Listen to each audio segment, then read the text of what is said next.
Swayam Prabha. Digital India. Educated India.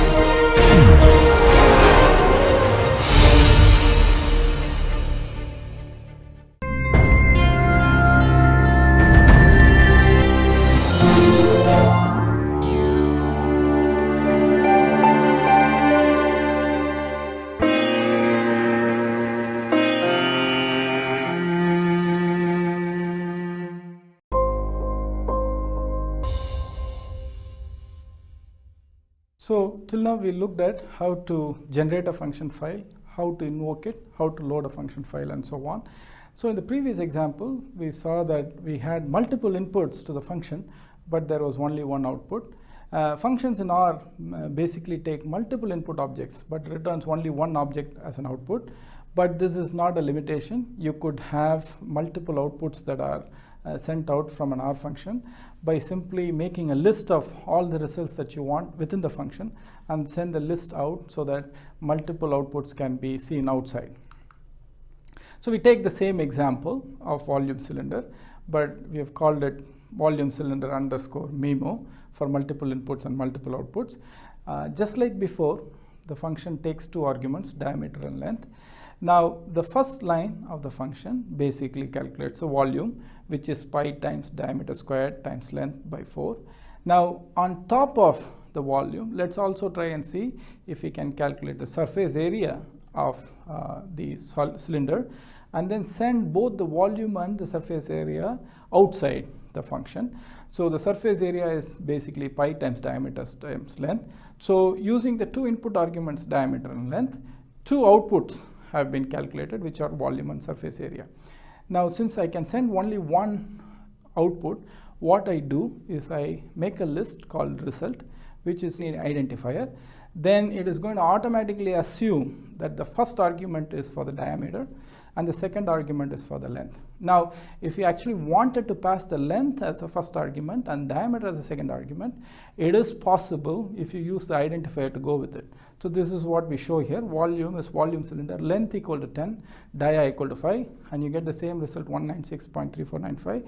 Because though we have sent this in a different order, we have used the identifier with the argument to send it to the function file. So in R, to keep flexibility with programming, functions are generally lazily evaluated, which means that if there are certain arguments that the function is looking for and you do not provide them, and those arguments are not used in the function, there are no errors that are returned. So for example, let's say we define volume cylinder as a function of diameter, length, and something called radians, RAD. Now notice inside the function, the volume only uses the diameter and length to return volume. Now you would think that whenever I invoke volume cylinder, I should invoke it with 3 arguments. But in the first case, we are invoking it with only 2 arguments, diameter is 5 and length equal to 10.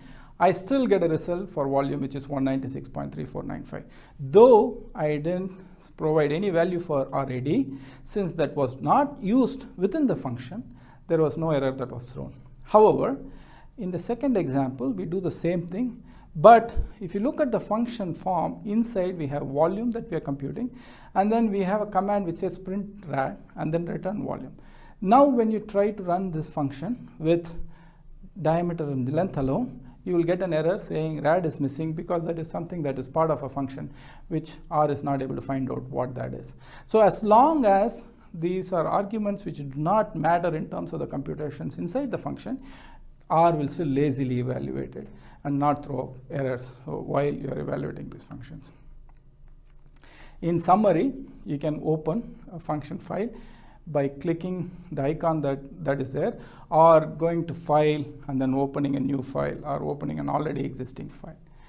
You can save the function. Keep in mind you have to keep the function file name as the same as the function name.